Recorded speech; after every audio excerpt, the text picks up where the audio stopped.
جل اللجن اللجل اللجن يا مولا اللجل اللجن اللجل اللجن اللجل اللجن اللجل يا صاحب الزمان اللجل. اعوذ باللہ من الشیطان اللعین الرجیم. بسم اللہ الرحمن الرحیم. الحمد للہ وکفا وسلام علی عبادہ الذین اصطفیٰ. درود بھیجیے.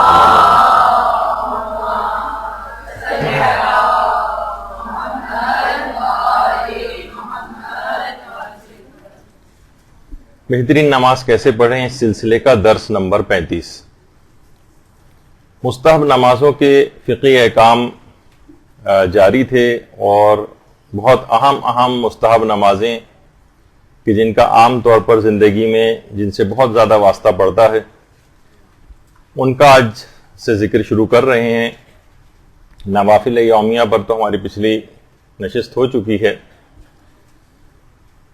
آج ہے نماز وحشت قبر کے فقہی مسائل. دیکھیے، یہ جو نماز وحشت قبر،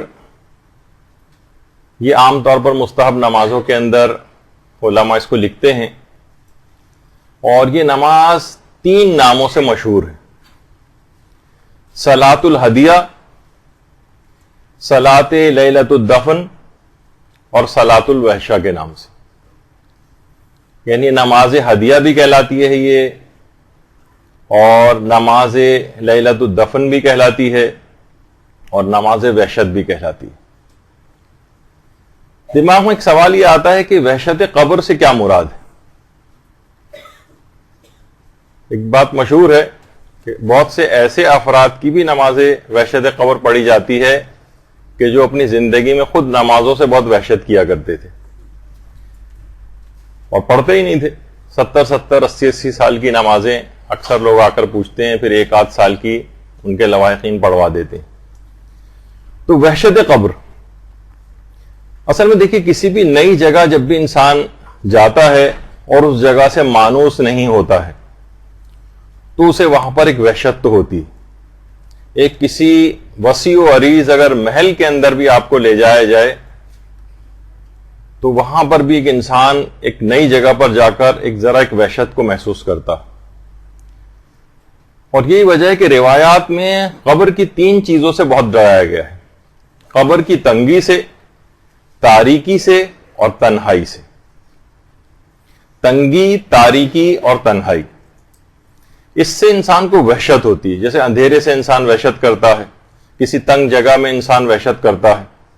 روایات میں جملہ آیا ہے کہ بہت سارے اس قسم کے افراد جو انتہائی تنگ دل ہوں، کسی پر ایک پیسہ خرچ کرنے کو تیار نہ ہوں، جو خود اتنے دل کے تنگ ہوں، قیامت میں ان کو اتنی چھوٹی جگہ پہ رکھا جائے گا جتنا ایک کیل کا ایک سوراخ دیوار کے اندر ہوتا. تو تنگی، تاریکی اور تنہائی، جس سے انسان عام طور پر ڈرتا ہے. اور دیکھیے، یہ مراحل جو ہیں بہت سخت مراحل ہیں، اور جب بھی انسان انتقال کرتا ہے، بہرحال اس کو اپنی قبر کے اندر جانا ہے، وہاں پر انسان بہت زیادہ تنہائی محسوس کرے گا. اور وہ آخری مرتبہ اپنے ملنے والے جب اس کو قبر میں بند کر کے جا رہے ہوں گے، اس وقت نہایت حسرت سے ان کو دیکھے گا کہ اب میں ہوں اور یہ میرے اعمال ہیں، اور ان تمام افراد سے اب جدائی کا مرحلہ آ گیا. لہذا اس جگہ کے لیے انسان کو ہمیشہ تیاری کرنی چاہیے کہ جو انسان جہاں پر ہمیشہ اس کو رہنا. کچھ افراد اس نماز کے نام کے اوپر ایک اعتراض کرتے ہیں کہ کیا نماز وحشت قبر کا نام صحیح ہے. مثلاً وہ کہتے ہیں کہ عموماً کہ اصلاً تو یہ نماز وحشت کو دور کرنے والی، تو اس کا نام نماز رفع وحشت ہونا چاہیے. تو بہرحال بظاہر یہ لگتا ہے، اور حقیقت بھی یہ ہے کہ جو اسلامی روایات ہیں اس میں یہ نام نماز وحشت نہیں آیا ہے. البتہ اس کے باوجود بھی نماز وحشت، صلاۃ الوحشہ، اس نام سے علماء اور فقہا نے اپنی کتابوں کے اندر باقاعدہ اس کے چیپٹر قائم کیے ہیں اور اس میں ان کی اس نماز کی تفصیل لکھی. یعنی انہوں نے بھی اس پر کوئی اعتراض نہیں کیا، اور اس سے مراد وہی ہوتی ہے اگر کوئی کہے کہ نماز وحشت قبر پڑھنا ہے تو قبر میں وحشت اور تنہائی کو دور کرنے کے مداوع کے طور پر جو نماز پڑھی جاتی ہے اسی کو نماز وحشت قبر کہتے ہیں. تو لہٰذا اس نام پر اس لحاظ سے کسی اعتراض کرنا کوئی ایسا ویلڈ اعتراض نہیں ہے، علماء نے بھی اس نام کو قبول کیا. اچھا، اب اس نماز وحشت قبر کا حکم اصلاً کب ہے؟ مثلا ہمارے یہاں بہت سے اعلانات ہوتے ہیں مردے کے مرحوم کے انتقال کے بعد کہ ان کے لیے نماز وحشت قبر کی استدعا کی جاتی ہے.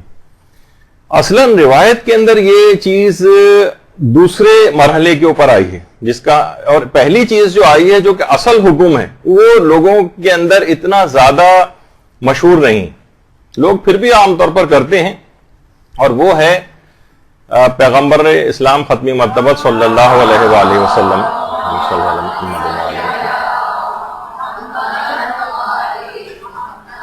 کہ میت کی پہلی رات سے زیادہ سخت اور کوئی وقت نہیں ہوتا. پیغمبر فرماتے ہیں لہذا تم اپنے مرنے والوں پر صدقہ دے کر رحم کرو، اور اگر صدقہ نہیں دے سکتے تو تم میں کوئی بھی شخص 2 رکعت نماز پڑھے. اور پھر پیغمبر نے ایک وہ طریقہ نماز کا بتایا ہے، دونوں طریقے روایت کے اندر آئے ہیں، کہ جس میں پہلا طریقہ وہ ہے کہ جس وقت میت کا انتقال ہوتا ہے اور ابھی تدفین نہیں ہوئی ہوتی تو پھر پیغمبر نے ایک طریقہ بتایا کہ پہلی رکعت میں سورہ فاتحہ کے بعد سورہ توحید 2 مرتبہ پڑھو، اور دوسری رکعت میں سورہ الحمد کے بعد سورہ تکاثر کو 10 مرتبہ پڑھو، اور نماز مکمل کرنے کے بعد درود پڑھو، اور اس کے بعد کہو وَبَسْ ثَوَابَهَا إِلَىٰ قَبْرِ فُلَانٍ یا قبر ذَلِكَ الْمَيِّتِ فُلان ابن فلان. تو بہرحال یہ جو ہے اصلاً حکم کیا ہے؟ صدقہ دینے کا حکم ہے، اور صدقے کی اگر کسی کی حیثیت نہیں ہے، کسی بھی وجہ سے صدقہ نہیں دے پا رہا ہے وہ، تو پھر دوسرے مرحلے پر آتا ہے کہ نماز وحشت قبر پڑھو.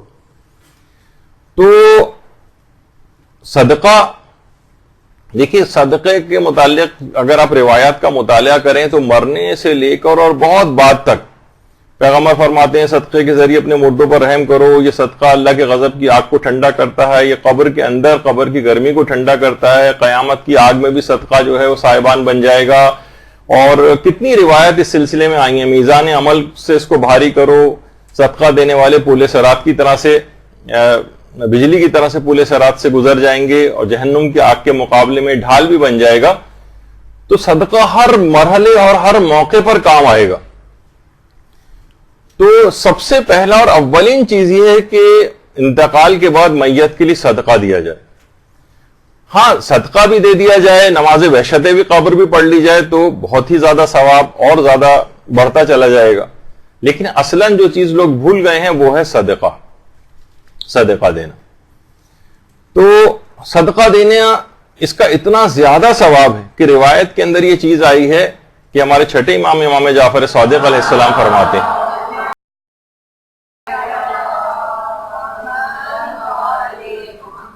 کہ جب کوئی شخص کسی مرنے والے کو ثواب پہنچانے کے لیے صدقہ دیتا ہے تو اللہ جبریل کو حکم دیتا ہے کہ وہ 70,000 فرشتوں کے ساتھ اس کی قبر پر جائیں، جن میں سے ہر ایک کے ہاتھ میں نعمت الہی کا ایک طبق ہوتا ہے، اور ہر فرشتہ اس کو السلام علیکہ یا ولی اللہ کہتا ہے، اور بتاتا ہے کہ خدا کے بندے تمہارے لیے ہدیہ فلاں مومن نے بھیجا ہے. اس کی قبر منور ہو جاتی ہے، اللہ بہشت میں اسے 1000 شہر عطا کرے گا، اور 1000 عوروں سے اس کا ازدواج کرے گا، اسے 1000 پوشاکیں پہنائے گا، اس کی 1000 حاجات کو پورا کرے گا. صلی اللہ علیہ محمد.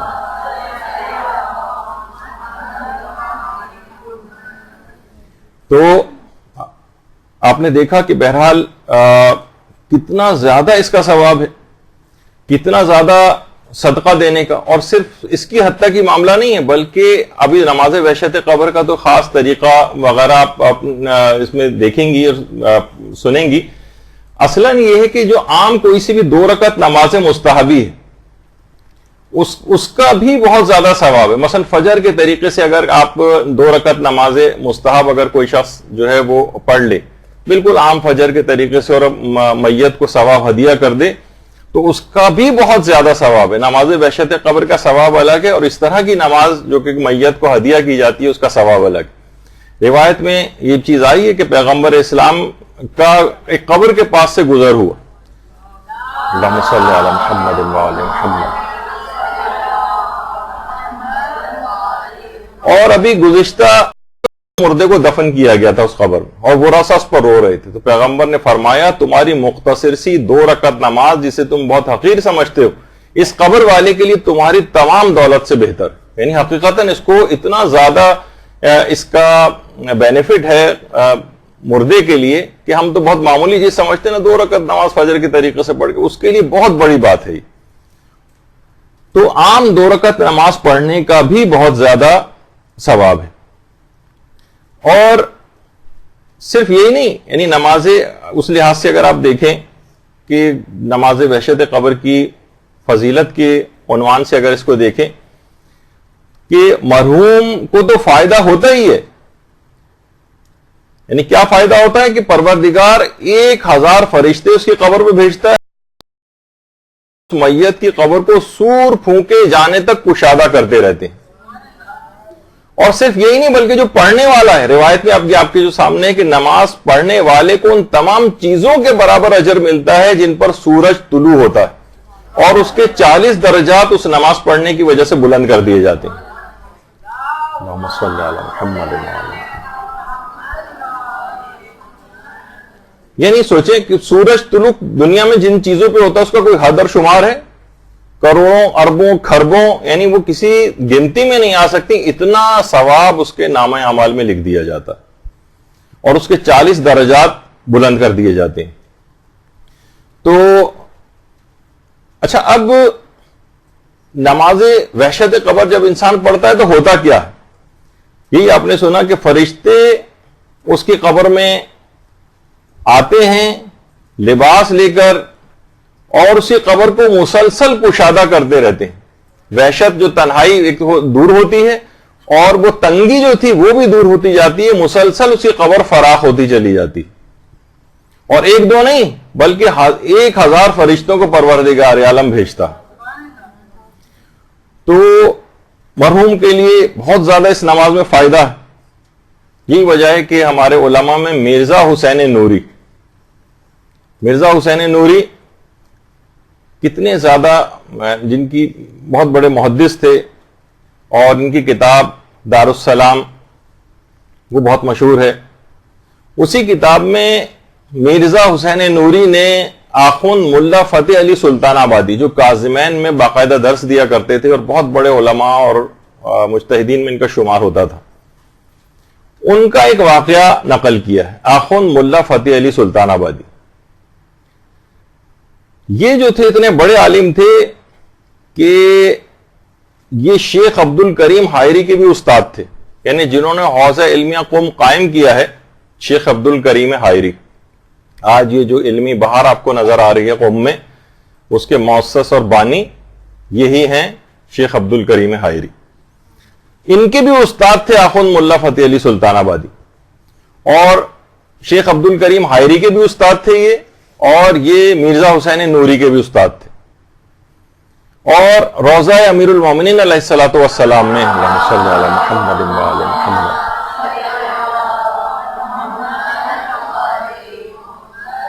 اس کے مغربی صحن میں، یعنی صحن کے جو مغربی حصہ ہے وہاں پر آخوند ملا فتح علی سلطان آبادی مدفون ہے. اچھا، اب محدث نوری نے دارالسلام میں ان کا ایک واقعہ نقل کیا کہ ہمارے استاد آخوند ملا فتح علی سلطان آبادی وہ خود یہ فرماتے تھے کہ میری عادت تھی کہ جب بھی کوئی محب اہل بیت اس دنیا سے رخصت ہوتا تھا اور مجھے اس کی خبر ہو جاتی تھی تو میں 2 رکعت نماز وحشت قبر اس کے لیے ضرور پڑھتا تھا، اور میرے علاوہ اس بات سے کوئی شخص واقف نہیں تھا. اچھا، اب خواہ میں اس شخص کو جانتا ہوں نہیں جانتا ہوں، بس مجھے اطلاع ملتی تھی کہ کوئی صاحب ایمان دنیا سے رخصت ہوا ہے تو میں اس کے لیے نماز وحشت قبر ضرور پڑھتا تھا. کہہ رہے ہیں ایک دن میرے ایک دوست میرے پاس آئے، وہ خود بھی عالم دین تھے بڑے. اس نے کہا کہ کل رات ایک مومن میرے خواب میں آئے جو چند دنوں پہلے انتقال کر گئے تھے، اور جب میں نے خواب میں ان سے ان کی موت کے بعد کے حالات پوچھے اور تو انہوں نے بتایا کہ قبر کی پہلی رات میں بہت سخت تنگی اور پریشانی کے عالم میں تھا، اور مجھے کچھ اعمال کی بنا پر عذاب کی طرف لے جایا جا رہا تھا۔ تو اسی وقت ملا فتح علی کی بھیجی گئی 2 رکعت نماز نے مجھے آ کر اس عذاب سے بچا لیا۔ خدا، یعنی مردہ کی کہہ رہا ہے، وہ مرحوم جو خواب میں آئے وہ کہہ رہے ہیں کہ خدا ان کے والدین پر رحم کرے، انہوں نے مجھ پر بہت بڑا احسان کیا ہے۔ اور اس نے پھر وہ جو مومن جس نے خواب آ کر سنایا ان کو، ملا فتح علی سلطان آبادی کو، اس نے پوچھا کہ آپ نے کون سی 2 رکعت نماز پڑھی تھی؟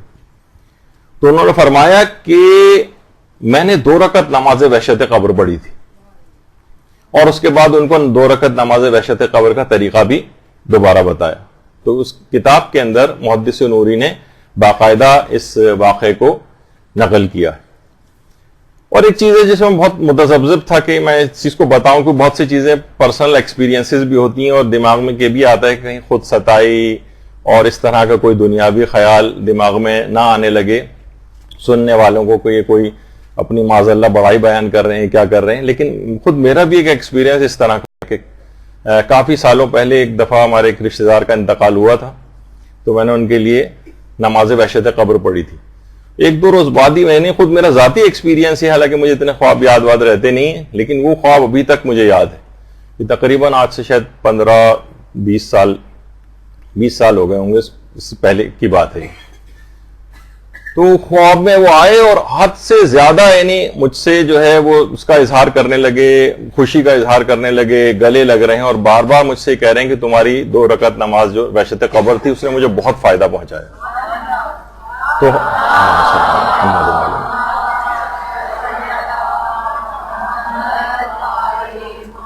تو یہ بات میں نے اس طور پر یوں بتا دی کہ صرف یہ علماء وغیرہ سے مخصوص نہیں کہ واقعات میں پڑھتے ہیں، کوئی عام سا گناہ گار بھی شخص اگر یہ پڑھے تو نماز کے اندر اتنی طاقت ہے کہ وہ اتنا زیادہ ثواب اور فائدے پہنچا دیتی ہے مرحوم کو، تو اس لحاظ سے اس بات کا ذکر کر دیا۔ تو یہ ایک بڑی ویسی نماز ہے، بہت اہم نماز ہے، اور یہ جو نماز اس لحاظ سے پڑھی جاتی، چاہے وہ 2 رکعت عام مستحب نمازی مرحوم کے لیے پڑھیں، تو اس کے متعلق ہمارے امام جعفر صادق علیہ الصلوۃ والسلام فرماتے ہیں،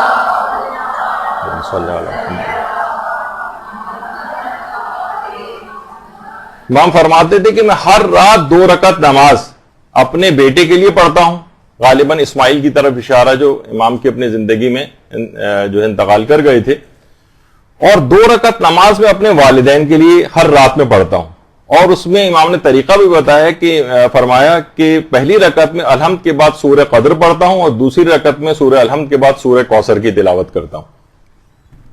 اور امام فرماتے ہیں کبھی میت تنگی اور سختی میں اگر مبتلا ہوتی ہے تو پروردگار عالم اسے آسانی مہیا کرتا ہے، اور میت کو یہ بات بتائی جاتی ہے کہ آسانی جو تمہیں آج میسر آئی ہے یہ تمہارے فلاں برادر مومن نے تمہارے لیے جو 2 رکعت نماز پڑھی ہے اس کی وجہ سے تم کو یہ آسانی مہیا ہوئی ہے۔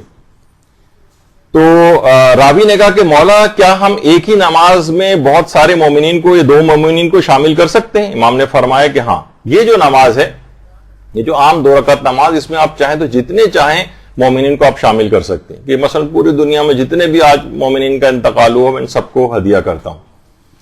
تو مرنے والے کو اس سے بہت زیادہ خوشی ہوتی ہے، امام فرماتے ہیں، اور میت اپنے لیے کیے گئے دعا اور استغفار اس سے بھی بہت زیادہ مسرور ہوتی ہے۔ اور امام فرماتے ہیں وہ اسی طرح سے اس نماز کے ملنے سے یا ان اعمال کے ملنے سے خوش ہوتی ہے جیسے کوئی زندہ شخص تحفے ملنے کے بعد خوشی محسوس کرتا۔ تو امام نے فرمایا میت کے لیے نماز، روزہ، حج، صدقات، دیگر نیک اعمال، دعائیں، اعمال خیر، یہ سب ان کا ثواب ہدیہ کیا جا سکتا ہے، اور یہ سب اس کی قبر میں پہنچتے ہیں، اور یہ ثواب میت کے لیے بھی ہوتا ہے اور میت کے لیے ان اعمال کو انجام دینے والے کے لیے بھی ہوتا ہے۔ بلکہ امام یہاں تک فرماتے ہیں کہ جب کسی مسلمان کے مرنے کے بعد اس کے لیے کوئی شخص نیک اعمال انجام دیتا ہے تو اللہ اس عمل کو کرنے والے کا ثواب دگنا کر دیتا ہے، اور مرنے والا بھی اس سے مکمل فائدہ اٹھاتا ہے۔ یعنی یہ فقط یہ نہیں کہ آپ جو پڑھ رہے ہیں تو صرف مرنے والے کو فائدہ ہو رہا ہے، خود آپ کا ثواب دگنا ہو جاتا ہے۔ تو بہت ہی ظاہر ہے کہ جو رات ہے خاص طور پر شب اول جو کہلائی جاتی ہے یہ سخت رات ہے، اس میں شبہ نہیں کہ رات جو ہے سخت راتوں کے اندر سے شمار ہوتی ہے. اور آیت اللہ مرشی نجفی، یہ واقعہ خود آیت اللہ مرشی نجفی نے سنایا اور فرماتے ہیں کہ آیت اللہ شیخ مرتضی حائری یزدی، شیخ مرتضی حائری یزدی کا جب انتقال ہوا تو آیت اللہ مرشی نجفی کے خواب میں یہ آئے اور کافی تفصیل سے اپنے حالات کو بتایا. اور یہ آیت اللہ شیخ مرتضی حائری یزدی کون تھے؟ یہ آیت اللہ شیخ عبد الکریم حائری کے بیٹے تھے، جن کا ابھی اس سے پہلے بھی تذکر آیا تھا، جنہوں نے حوزہ علمیہ قوم کی بنیاد رکھی. اور آیت اللہ شیخ عبد الحائری یزدی امام خمینی کے بہت ہی قریبی افراد میں شمار ہوتے ہیں. امام خمینی کے جو بالکل برابر میں بیٹھے ہوئے ہیں سیدھے ہاتھ پر، یہ آیت اللہ شیخ عبد الحائری یزدی. اور اس قدر ان کی آپس میں قربت تھی کہ امام خمینی نے اپنے بیٹے مصطفیٰ خمینی کی شادی مرتضی حائری یزدی کی بیٹی سے کی تھی. تو اس لحاظ سے مصطفیٰ خمینی جو امام خمینی کے بیٹے جو انہیں عراق میں شہید کر دیا گیا تھا، ان کی جو زوجہ تھیں وہ آیت اللہ مرتضی حائری یزدی کی بیٹی تھی. تو آیت اللہ مرتضی حائری یزدی، آیت اللہ مرشی نجفی فرماتے ہیں کہ جب ان کا انتقال ہوا تو میں نے اس رات آیت اللہ مرتضی حائری یزدی کے لیے نماز وحشت قبر پڑھی اور سورہ یاسین کی تلاوت کی اور اس کا ثواب ان کی روح کو ان کو ہدیہ کیا. اچھا، اس کے صرف چند راتوں کے بعد ہی میں نے ان کو خواب میں دیکھا اور خواب میں مجھے اچھی طرح معلوم تھا کہ ان کا انتقال ہو چکا ہے، اور مجھے اس بات کا تجسس تھا کہ میں آیت اللہ مرتضی حائری یزدی سے پوچھوں کہ مرنے کے بعد ان کے ساتھ کیا ہوا. تو میں نے کہا کہ آغا یہ آپ کی مرنے کے بعد کیا ہوا، حالات کیا رہے؟ تو مجھے ان کی حالت سے دیکھ کر لگا کہ آغا حائری بہت خوش ہیں، اور انہوں نے کہا کہ بہت سے مرحلوں سے گزر کر میری روح میری جسم سے باہر آئی اور بہت آہستگی کے ساتھ جسم سے نکل گئی، اور جب مجھے قبر میں رکھا گیا تو میں نے اوپر سے اپنے جسم کو مکمل طور پر پہلی بار دیکھا.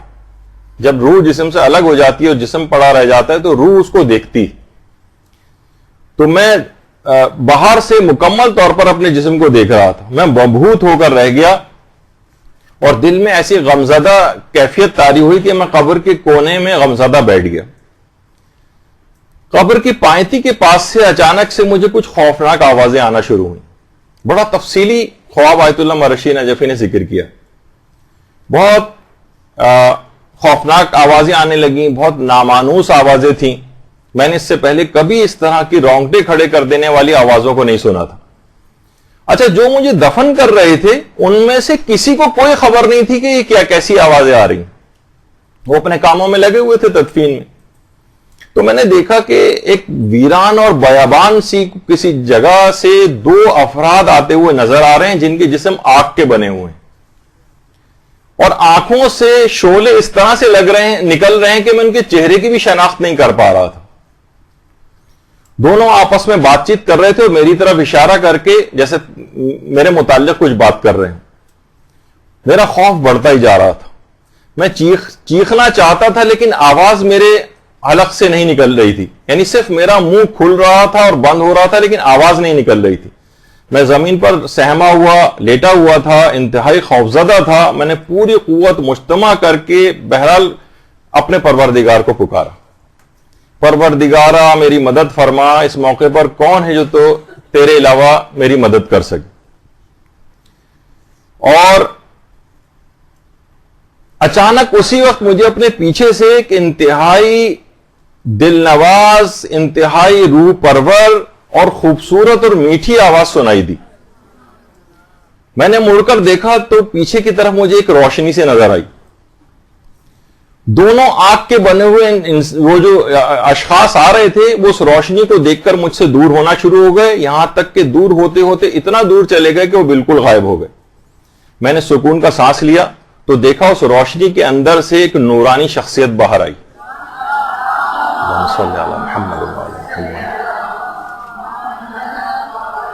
بہترین مسکراہٹ ان کے چہرے پر تھی اور کہا کہ کیا تم خوفزدہ ہو؟ میں نے کہا آقا ساری زندگی میں اتنا خوفزدہ نہیں ہوا جتنا اس وقت خوفزدہ ہوا، اگر آپ نہ آتے تو نہ جانے میرے ساتھ کیا ہو جاتا۔ لیکن اس کے بعد فرماتے ہیں کہ میں نے خود ہی ہمت کر کے پوچھا آغا آپ کون ہیں؟ تو اس شخصیت نے بہت ہی محبت اور شفقت کے ساتھ مجھے دیکھا اور کہا کہ میں علی ابن موسیٰ رضا علیہ الصلوۃ والسلام، اللہم صل علی محمد وآل محمد، اور کہا ہے مرتضی حائری تم 38 مرتبہ ہماری زیارت کے لیے آئے تھے، اب میرا بھی یہ فرض بن گیا ہے کہ میں تمہاری قبر میں 38 دفعہ تمہاری زیارت کے لیے آؤں، اور آج اس زیارت کا پہلا دن ہے، ابھی مجھے 37 دفعہ تمہاری زیارت کے لیے مزید آنا ہے۔ تو بہت سارے دیکھیے افراد اس طرح کے ہیں کہ جو آج بار بار زیارت پہ جانے پر لوگوں کو اعتراض کرنے لگے، بھائی بار بار دیکھیے ہر سال زیارت پہ چلے جاتے ہیں، ہر سال عمرے پر چلے جاتے ہیں، اس سے بہتر تھا یہ لوگ جو ہے نا قریب کی امداد کر دیتے، فلاں پروجیکٹ کے اندر کام کر دیتے۔ تو دیکھیے یہ کسی کی نیک کام کو روک کر کسی دوسرے نیک کام کی معرفی نہ کیا کریں۔ جو عام طور پر نوٹ بھی یہ کیا گیا وہ افراد جو ہر سال حج و عمرہ زیارات اس طرح کی چیزوں کے اوپر جاتے ہیں، اللہ ان کو اتنی توفیق بھی دیتا ہے کہ وہ غریبوں کی امداد بھی ساتھ ساتھ کر رہے ہوتے ہیں۔ تو ضروری نہیں کہ ایک نیک کام سرے سے بند کیا جائے اس کے بعد کوئی اور دوسرا نیک کام تب کیا جائے، دونوں کام ساتھ بھی ہو سکتے ہیں۔ تو بہرحال آیت اللہ مرشی نجفی فرماتے ہیں کہ میں نے یہ جو عمل انجام دیا تھا ان کے لیے 2 رکعت نماز وحشت قبر پڑھی تھی، اور اس کے علاوہ میں نے سورہ یاسین پڑھی تھی۔ تو آیت اللہ مرتضی حائری یزدی اس کے بعد میرے جو ہے وہ خواب میں آئے اور مجھے یہ ساری جو تفصیل انہوں نے بتائی۔ تو بہرحال ایک دماغ میں یہ رہے کہ کوئی بھی نیک کام، ہمیشہ انسان کو مختلف نیک کام کرتے رہنا چاہیے۔ اب جیسے کہ ابھی آپ زیارت کا تذکرہ آیا، قبر میں ہر نیک عمل کسی نہ کسی صورت میں فائدہ پہنچائے گا۔ نمازوں کا بھی آپ نے سلسلہ دیکھا، زیارات کا سلسلہ، اس کے علاوہ اور بھی بہت سارے موارد جو موت کی گفتگو میں نے نقل کیے تھے جو قبر میں اس لحاظ سے ہر نیک عمل فائدہ پہنچانے والا۔ اچھا، جب اتنے زیادہ اس کے ثواب اور فائدے انسان سنتا ہے، پڑھتا ہے، تو بہت سے لوگ ایک سوال کرتے ہیں، بظاہر یہ سوال بڑا عجیب سا ایک سوال لگتا ہے، لیکن بہرحال وہ کہتے ہیں کہ کیا ہم اپنی زندگی میں اپنی نماز وحشت قبر پڑھ سکتے ہیں؟ اب یہیں سے مسائل فقہ کی گفتگو اسٹارٹ ہو رہی ہے۔ تو پہلی بات یہ ہے کہ وہی والی بات کہ اس فیسلٹی کو لینے کے لیے انتقال ہونا ضروری ہے، یہ زندگی میں نہیں پڑھی جا سکتی۔ تو زندگی میں کوئی شخص اپنی نہ نماز وحشت قبر پڑھ سکتا ہے، نہ کسی اور زندہ شخص کے لیے نماز وحشت قبر پڑھ سکتا ہے، نہ کسی سے پڑھوا سکتا ہے۔ ہاں البتہ مجتہدین نے ایک چیز لکھی ہے، البتہ وہ اپنے 1/3 مال جس میں وہ وصیت کر سکتا ہے کسی بھی نیک کام کے لیے، اسی 1/3 مال میں سے اپنے میراث سے وہ نماز وحشت قبر پڑھوانے کی وصیت بھی کر سکتا ہے۔ ابھی آگے چل کر اس کا بھی ذکر آئے گا کہ نماز وحشت قبر کو کیا اجارے پر پڑھوا سکتے ہیں، نہیں، اس کی بھی تفصیل آئے گی۔ تو بہرحال اپنی زندگی میں کوئی شخص نماز وحشت قبر نہ پڑھ سکتا ہے نہ پڑھوا سکتا ہے، البتہ اپنے 1/3 مال سے وصیت کر کے جا سکتا ہے کہ اس میں سے میرے لیے نماز وحشت قبر پڑھوا دی جائے۔ لیکن نماز وحشت قبر کی اصلاً 2 اقسام ہیں، 2 اقسام۔ ایک ہے صلاۃ لیلۃ الموت اور ایک ہے صلاۃ لیلۃ الدفن، یعنی جس دن یا رات میں کسی بھی شخص کا انتقال ہوا ہے اور ابھی اس کی تدفین نہیں ہوئی، یعنی صلاۃ لیلۃ الموت یہ موت کے بعد تدفین سے پہلے پڑھی جانے والی نماز ہے۔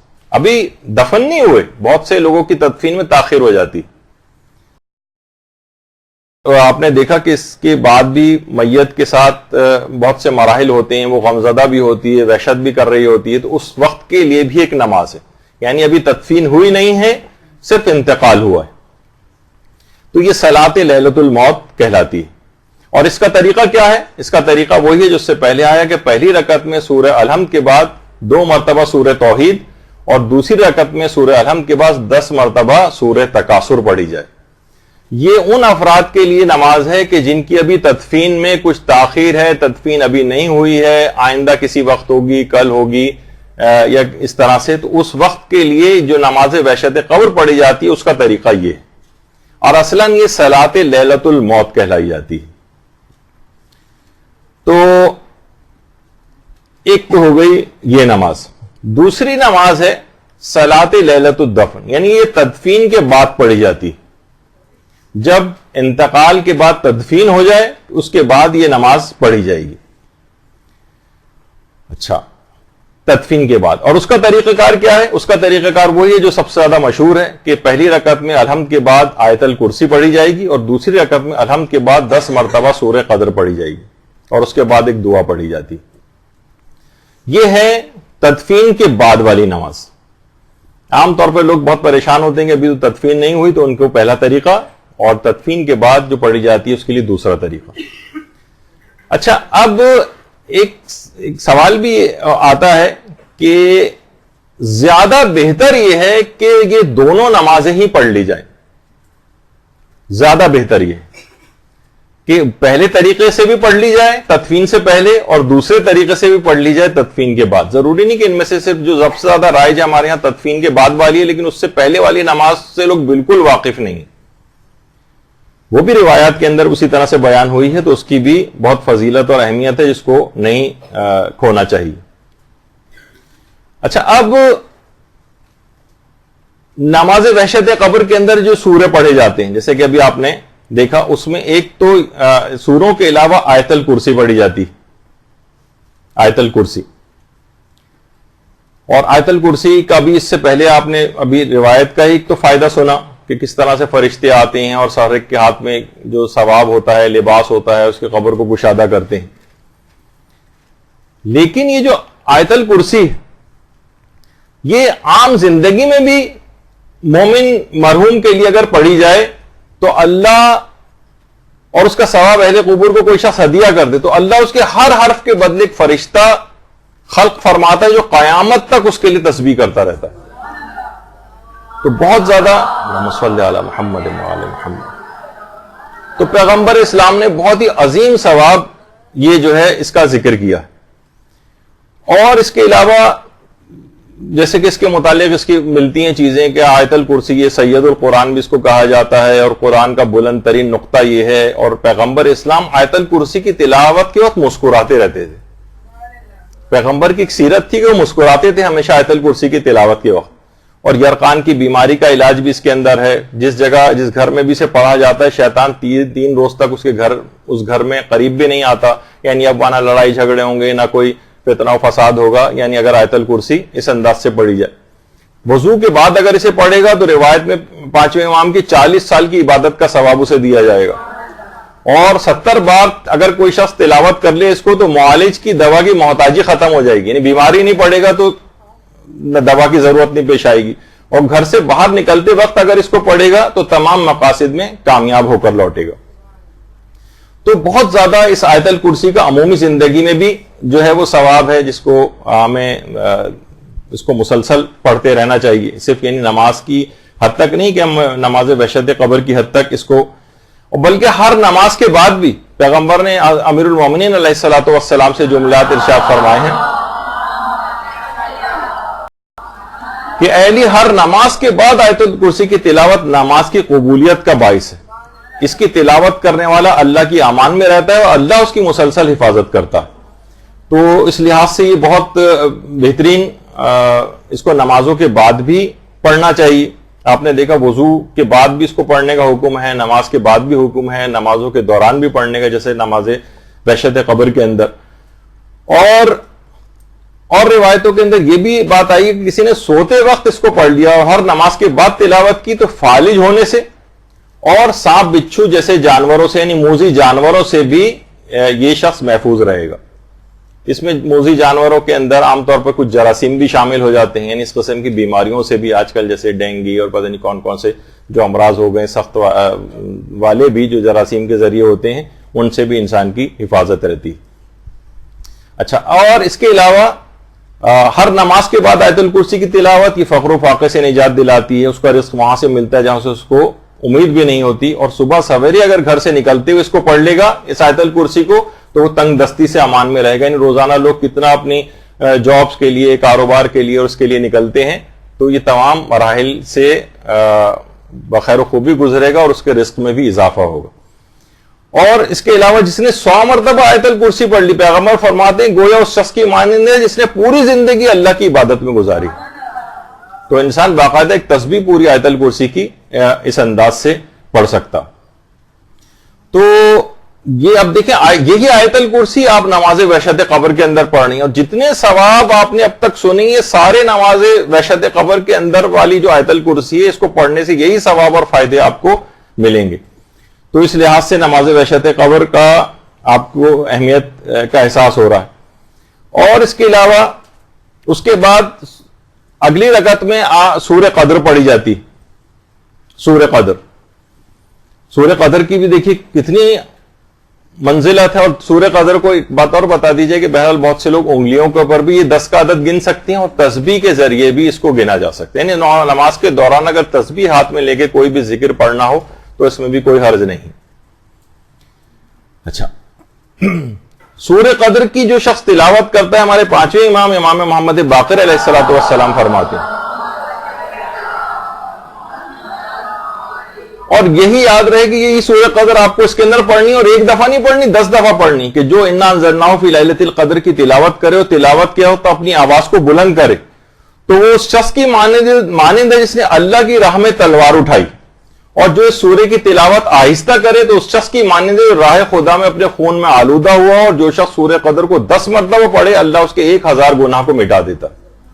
اور اس میں 10 دفعہ ہی سورہ قدر پڑھی جاتی, یعنی 1000 گناہ تو فقط صرف اس 10 دفعہ سورہ قدر پڑھنے سے ہی معاف ہو جاتے ہیں. اور اتنا ثواب جو شہید خاک و خون میں غلطہ ہوتا ہے جہاد میں, وہ ثواب اس کو دیا جاتا.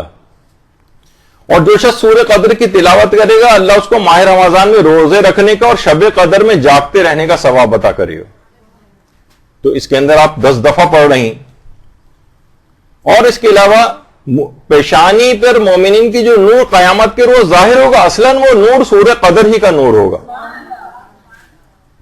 تو روایت میں یہ بات بھی آئی ہے حکایات کے اندر کہ آیت اللہ شیخ محمد علی بروجردی نے ایک مرتبہ آیت اللہ شیخ محمد حسین کمپانی سے پوچھا تھا کہ آپ کے جو ہونٹ ہر وقت ذکر میں مصروف رہتے ہیں, حتیٰ کہ آپ سلام اور دعا اور بات چیت کے درمیان بھی اس کو ترک نہیں کرتے, یہ کون سا ذکر ہے جو آپ پڑھتے ہیں؟ آیت اللہ محمد حسین کمپانی نے مسکرا کر بڑے تامل سے جواب دیا, کتنا اچھا ہے کہ انسان روزانہ 1000 مرتبہ سورہ قدر کی تلاوت کر لیا کرے. یعنی انہوں نے یہ نہیں کہا کہ میں یہ ذکر پڑھتا ہوں, کہ بہرحال اس کے اندر خود ستائی اور ایک بڑائی کا ایک وہ آ جاتا ہے. کیا یہ اچھا ہے کہ انسان روزانہ 1000 دفعہ سورہ قدر کی تلاوت کر لیا کر. تو ہم 10 دفعہ سورہ قدر پڑھنے سے گھبرانے لگتے ہیں اور ٹانگوں کے اندر چیونٹیاں رینگنے لگتی ہیں. 10 دفعہ اگر پڑھیں اور بار بار پہلو نماز میں بدلے جاتے ہیں. وہ 1000 دفعہ روزانہ پڑھتے تھے, 10 تسبیح ہیں اس کی. تو بہرحال اپنے آپ کو عبادات کے اندر تھوڑا سا اپنے جسم کو ذرا تھکانا بھی چاہیے اس لحاظ سے. اور ابھی آپ نے دیکھا کہ آیت الکرسی اور سورہ قدر یہ اس میں پڑھی جاتی. یہ روزانہ جو حادثات اتنے زیادہ ہوتے ہیں, آیت اللہ بہجت باقاعدہ کہتے تھے کہ وہ سواریوں سے بچنے کے لیے کچھ تاکید کرتے تھے, فرماتے تھے سواری پر سوار ہونے سے پہلے آیت الکرسی کی تلاوت کیا کرو, ممکن ہو تو سواری پر دائیں طرف سے سوار ہوا کرو, سواری پر سوار ہو کر 3 مرتبہ سورہ قدر پڑھو, اور سورہ حدید کو لکھ کر سواری میں ساتھ رکھو, تو تمام حادثات سے محفوظ رہو گے. تو اس کے اندر بھی آپ نے دیکھا کہ آیت الکرسی اور سورہ قدر اس کے اندر بھی آ رہی ہے. تو اس لحاظ سے علماء کی سیرت میں ہے کہ ہر مختلف طریقوں سے عام زندگی میں پیش آنے والے بہت ساری چیزوں کے لیے یہ دونوں سورہ قدر اور آیت الکرسی وغیرہ اس کو علماء جو ہے بتاتے ہیں, اور یہی آپ نماز وحشت قبر کے اندر پڑھیں گے. تو اچھا, نماز وحشت قبر کا طریقہ وہ ابھی آپ نے دیکھ لیا کہ بہت آسان بھی ہے, ایک فلو چارٹ کی صورت میں بھی. دیکھیں, انسان پہلے تکبیر کہے گا, سورہ فاتحہ پڑھے گا, پھر آیت الکرسی پڑھے گا, پھر رکوع میں جائے گا, سمع اللہ, اس کے بعد سجدے میں, سجدے سے اٹھ کر بیٹھے گا, پھر سبحان ربی الاعلیٰ دوسرا سجدہ, پھر دوسرے سجدے سے اٹھ کے بیٹھے, پھر کھڑا ہو جائے دوسری رکعت میں, پھر سورہ فاتحہ سورہ قدر 10 مرتبہ پڑھے, اور اسی طریقے سے لے کر آخر تک. اور پھر آخر میں ایک دعا پڑھی جاتی ہے, اللہم بس ثوابہ الی قبر فلان. یہ پورا ایک سمجھیں ایک لحاظ سے ایک نماز وحشت قبر کا ایک طریقہ آپ کے سامنے آ گیا. اچھا اب یہ جو طریقہ ہے اس کے اندر کوئی تبدیلی نہیں کی جا سکتی نماز وحشت قبر کے اندر. ایک سوال ہوتا ہے کہ اگر کوئی شخص جان بوجھ کر نماز وحشت قبر کا طریقہ بدل دے تو کیا اس کی نماز وحشت قبر صحیح؟ مثلا کوئی آیت الکرسی سے یاد نہیں، اس نے کہا چلے میں انا اعطیناک کل کوثر پڑھ دیتا ہوں. علماء نے فرمایا کہ اسے 2 رکعت نماز مستحب کا ثواب تو مل جائے گا لیکن نماز وحشت قبر کا ثواب نہیں ملے گا. وہ فوائد حاصل نہیں ہوں گے جو نماز وحشت قبر کے. یعنی ایسا طریقہ بتایا گیا ہے روایت کے اندر جو ایک مخصوص طریقہ ہے نماز کا، اس میں اپنی مرضی سے عام مستحب نماز کی طرح سے تبدیلی نہیں کر سکتے. کوئی سا بھی سورہ اس کے بعد پڑھو نہیں، مخصوص سورہ پڑھیں گے تو ہی اس کے ثواب اور فائدے ملیں گے. آیت الکرسی پہلی رکعت میں پڑھی جائے گی اور دوسری رکعت میں سورہ قدر، یا وہ جو پہلا طریقہ ہے جس میں الحمد کے بعد سورہ توحید اور اس کے بعد دوسری میں سورہ تکاثر پڑھی جاتی ہے، وہ مخصوص ہی سورہ پڑھنے پڑیں گی. اور اگر کسی نے جان بوجھ کر کوئی تبدیلی کی تو عام مستحب نماز بن جائے گی لیکن نماز وحشت قبر نہیں بنے گی. اچھا اب اس کے بعد ایک آ جائیے کہ اگر کوئی شخص بھولے سے، ابھی تو جان بوجھ کے بات تھی، لیکن اگر کسی شخص نے بھولے سے مخصوص طریقے پر انجام نہیں دیا، پڑھنی شروع کی، جیسے کہ اس کا طریقہ کار ہوتا ہے کہ مثلا پہلی رکعت میں الحمد کے بعد جو ہے سورہ قدر زبان پہ آ گئی، سورہ توحید زبان کے اوپر آ گئی. اچھا اب اس کے اندر بھی 2 چیزیں ممکن ہے کہ آپ کو نماز پڑھنے کے بعد یاد آئے کہ ارے یہ تو مجھے پہلی رکعت میں تو آیت الکرسی پڑھنی چاہیے تھی، یہ تو میں نے کوئی اور سورہ پڑھ دیا. تو وہ نماز کافی نہیں ہوگی، اور نماز وحشت قبر اگر آپ کو فائدے اور ثواب لینے ہیں تو نماز وحشت قبر کو دوبارہ پڑھنا پڑے گا. یعنی نماز کے بعد اگر آپ کو یاد آئے کہ میں نے بھولے سے نماز کے طریقے میں تبدیلی کر دی. اچھا اگر دوران نماز یاد آ جائے، مثلا آپ کو پہلی رکعت میں الحمد کے بعد آیت الکرسی پڑھنی چاہیے تھی لیکن آپ نے کوئی اور سورہ پڑھ دیا، رکوع میں بھی آپ چلی گئیں، رکوع میں جا کے یاد آیا رہی ہے میں نے کیا کیا، تو عام طور پر تو واجب نمازوں میں حکم ہے کہ بھئی جو ہو گیا سو ہو گیا، نماز اپنی جاری رکھیں. نہیں، یہاں پر مسئلہ الگ ہے. یہاں پر تو رکن کی زیادتی سے پچھلی دفعہ آپ نے سن لیا تھا کہ نماز باطل نہیں ہوتی. آپ جائیے دوبارہ کھڑے ہو جائیں، الحمد تو آپ پڑھی چکی تھی، اس کے بعد آیت الکرسی کے بجائے کوئی اور سورہ پڑھ لیا تھا آپ نے، اب وہ دوبارہ آپ آیت الکرسی پڑھیں، پھر دوبارہ رکوع کریں اور نماز کو آگے کنٹینیو کریں. تو یہ اچھا اسی طریقے سے دوسری رکعت کے اندر بھی یہی والی غلطی ہو سکتی ہے. تو آپ ریورس گیئر لگا کر پھر دوبارہ جائیں، اس کیچ کریں اسی سورے کو دوبارہ جا کر پڑھیں. جیسے سورہ قدر پڑھنا تھا لیکن آپ سورہ توحید پڑھ کر رکوع میں چلی گئی مثلا، تو اب آپ کیا کریں، دوبارہ کھڑی ہو جائیں، الحمد آپ پڑھی چکی تھی، اب 10 مرتبہ سورہ قدر پڑھیں اور اس کے بعد پھر دوبارہ آپ رکوع کریں اور نماز کو آگے کنٹینیو کریں.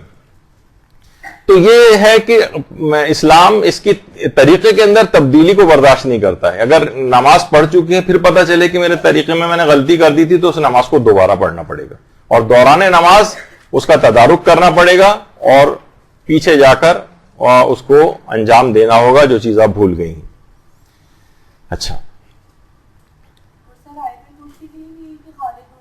ہاں ابھی وہ آ رہا ہے کہ کہاں تک پڑھیں گے، وہ ابھی آگے چل کر آ رہی ہے اس کی تفصیل. کیا نماز وحشت قبر کو اجرت دے کر پڑھوا سکتے ہیں؟ تو جواب یہ کہ جی ہاں، اجرت دے کر بھی نماز وحشت قبر پڑھوائی جا سکتی ہے. البتہ اگر اجرت لینے والا بھی غلطی سے یا بھول کر مذکورہ طریقے سے نماز وحشت قبر نہ پڑھے تو یہ کافی نہیں ہے اور اسے صحیح طریقے سے دوبارہ نماز وحشت قبر پڑھنا ہوگی. کافی نہیں ہے، دوبارہ پڑھنی پڑے گی اس کو. اچھا اس کی ایک تفصیل ابھی آگے چل کر بھی آ رہی، یعنی کوئی اور طریقہ اس میں نہیں چلے گا. اچھا اب ایک ہے کہ تدفین سے جو پہلے والی نماز ہے اس میں یہ آیا کہ جناب پہلی رکعت میں الحمد کے بعد 2 مرتبہ سورہ توحید یعنی قل اللہ احد پڑھی جائے گی اور دوسری رکعت میں الحمد کے بعد 10 مرتبہ سورہ تکاثر پڑھی جائے گی. دیکھیں سورہ تکاثر کے بھی متعلق بھی بتا دیا جائے کہ دیکھیں اس کا بھی بہت زیادہ ثواب ہے. یعنی تفسیر مجموع البیان میں امام جعفر صادق علیہ الصلوۃ والسلام نے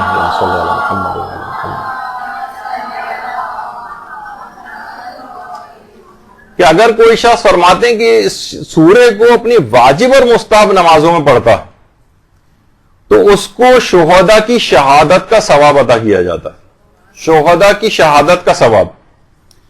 اور پیغمبر فرماتے ہیں اس کی تلاوت کرنے والوں سے دنیا میں اللہ کی دی گئی جو نعمتیں تھیں ان کا کوئی حساب نہیں لیا جائے گا۔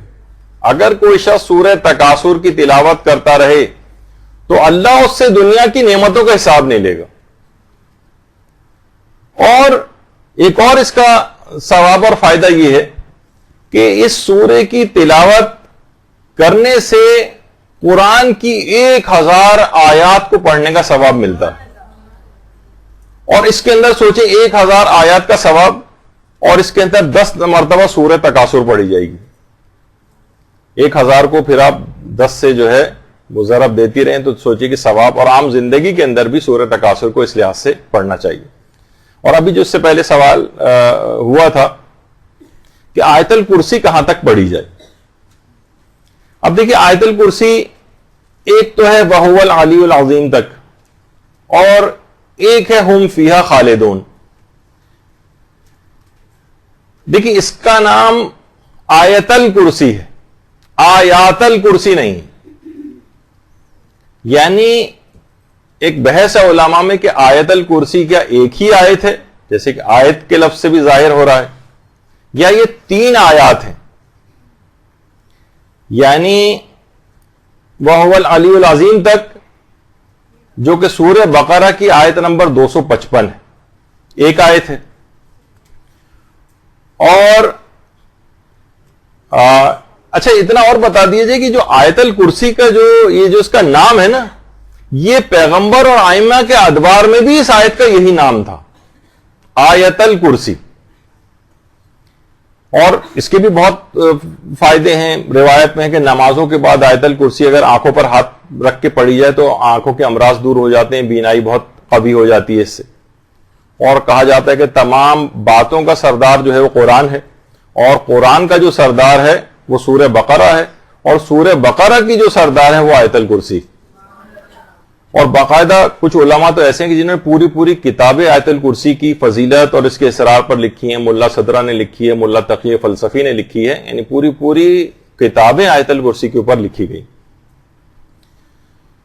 اچھا، لیکن مراجع عظام کا یہ کہنا ہے کہ آیت الکرسی تو ایک ہی آیت ہے، لیکن نماز وحشت قبر میں احتیاط یہی ہے کہ اسے ہم فیہا خالدون تک اب اس کے وہ الگ دلائل رکھتے ہیں کہ آیت الکرسی کے اندر یہ جو نماز وحشت قبر ہے اس میں ہم فیہا خالدین تک کیوں پڑھیں۔ لیکن بہرحال روایات سے یہ بات پتہ چلتی ہے کہ آیت الکرسی وَهُوَ الْعَلِيُّ الْعَظِيمُ تک ہی ہے۔ اور باقاعدہ بھی کچھ عرصے پہلے ہی رہبر معظم نے ایک درس دیا تھا وہاں پر ایران میں، تو ایک عالم ان کے درس میں موجود تھے جو اپنے 4-5 سال کے ایک بیٹے کو لے کر آئے ہوئے تھے، اور انہوں نے کہا تھا کہ آپ کے سامنے کچھ تلاوت قرآن کرنا چاہتا ہے میرا بیٹا۔ اور رہبر کے سامنے انہوں نے تلاوت کروائی بچے سے، بچے نے آیت الکرسی کی تلاوت کی اور ہم فیہا خالدون تک اس کو پڑھا۔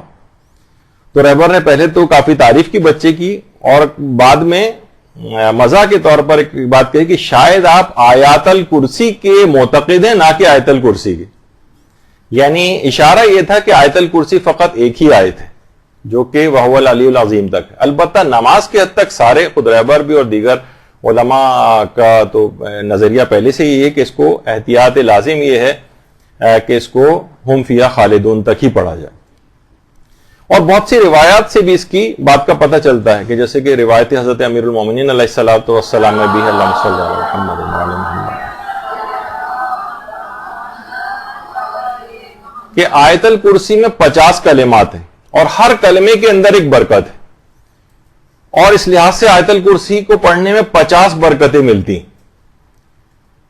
تو اس لوگوں نے اس کے بعد کلمات گنے تو ان کی تعداد بھی وَهُوَ الْعَلِيُّ الْعَظِيمُ تک 50 کلمات بنتے۔ تو بہرحال اس لحاظ سے بھی یہ پتہ چلا کہ عام حالات میں اگر کبھی بھی آپ آیت الکرسی پڑھیں تو اسے وَهُوَ الْعَلِيُّ الْعَظِيمُ تک ہی پڑھنا ہے، آگے بھی پڑھ سکتے ہوں فیہا خالدون تک، لیکن اصل ریکوائرمنٹ یہی وجہ ہے کہ بہت پہلے امام خمینی کا ایک نسخہ کیمیا آپ کو بتایا گیا تھا کہ امام خمینی نے کامیابیاں کیسے حاصل کی ہیں، جس میں آیت اللہ شیخ حسن علی نخودکی اصفہانی کا ایک عمل آپ کو بتایا تھا، تو اس کے اندر بھی آیت الکرسی وہو العلی العظیم تک ہی ہے۔ آیت اللہ شبیری زنجانی نے بھی بتایا کہ عام زندگی اور دنیا و آخرت کی ہر کامیابی کے لیے جو ایک خاص عمل بتایا گیا تھا آپ کو، اس کے اندر آیت الکرسی کی حد تک یہ ہے کہ اسے وہو العلی العظیم تک پڑھا جائے۔ اچھا، اب لیکن بہرحال یہ کہ نمازوں کے اعتبار سے بھی اور عام زندگی میں بھی اس کو اگر آپ دیکھیں تو لوگوں کو چاہیے کہ اپنی دکان میں، کاروبار کی جگہ پر، ملازمت کی جگہ پر آیت الکرسی کو لکھ کر رکھیں، خیر و برکت بھی اس کے اندر ہوگی۔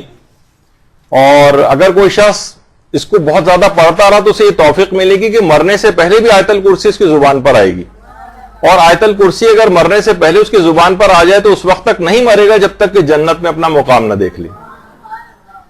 تو بہرحال بہت زیادہ ہے اس کا ثواب اور فائدہ، اور عام زندگی میں بھی جس جگہ پہ انسان اپنے پیسے رکھتا ہے، اپنے مال و دولت کو رکھتا ہے، اپنے سیف ہے، لاکر ہے، وہاں پر بھی ایک آیت الکرسی لکھ کر اس سیف اور لاکر کے اندر رکھی جائے۔ مثلا بہت سی خواتین زیورات ہوتے ہیں گھر میں رکھے ہیں، چوریاں ہو جاتی ہیں، اس سے بھی انسان کی حفاظت رہتی ہے۔ گھر میں رکھنے سے بھی آیت الکرسی کو لکھ کر گھر میں رکھنے سے بھی چور ڈاکو سے بھی حفاظت ہوتی ہے۔ تو عام طور پر تو وہو العلی العظیم تک ہے، لیکن ہم فیہا خالدون تک احتیاط لازم کی بنا پر نماز وحشت قبر میں وہاں تک پڑھنا ہے۔ اچھا، اس کے بعد نماز وحشت قبر کے پڑھنے کے بعد کی ایک دعا ہے، اور دعا کیا ہے؟ اللہم صلی علی محمد و آل محمد وبعث ثوابها الی قبر فلان ابن فلان۔ درود کے بعد یہ ہے کہ پروردگار اس نماز کا ثواب فلاں ابن فلاں کی قبر تک پہنچے۔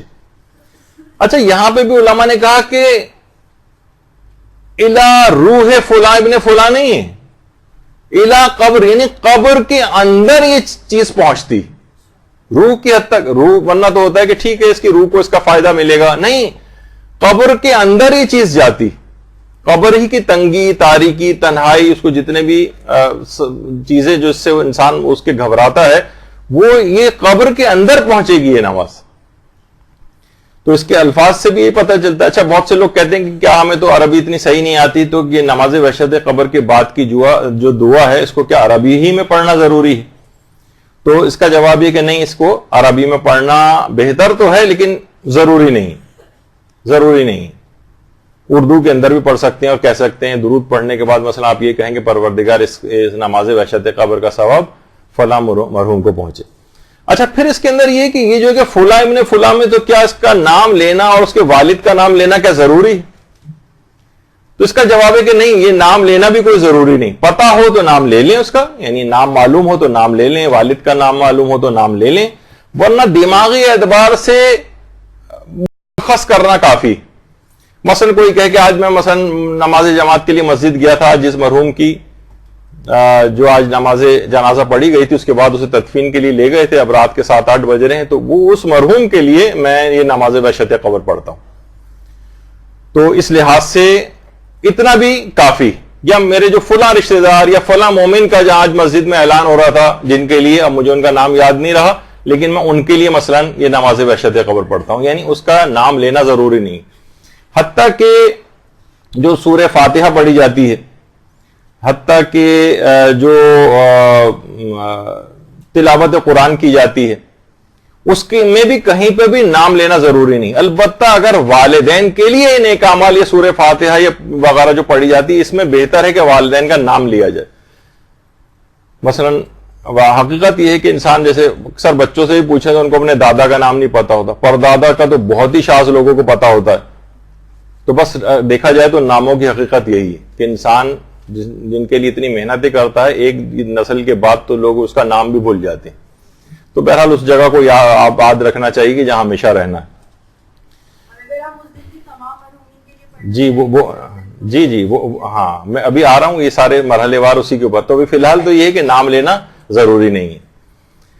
اچھا، اس کے بعد پھر ایک مسئلہ یہ آتا ہے، یہ چلیں ابھی ان کا بھی جواب دے دیا جائے کہ کوئی نہ کوئی تو آج مومن مرا ہی ہوگا۔ مثلا ہم نہ مسجد گئے، نہ کسی سے کہیں سے اطلاع کوئی آئی، لیکن اتنی بڑی دنیا ہے، کوئی نہ کوئی تو مومن اس دنیا سے گیا ہوگا، تو جو بھی گیا ہو اس کو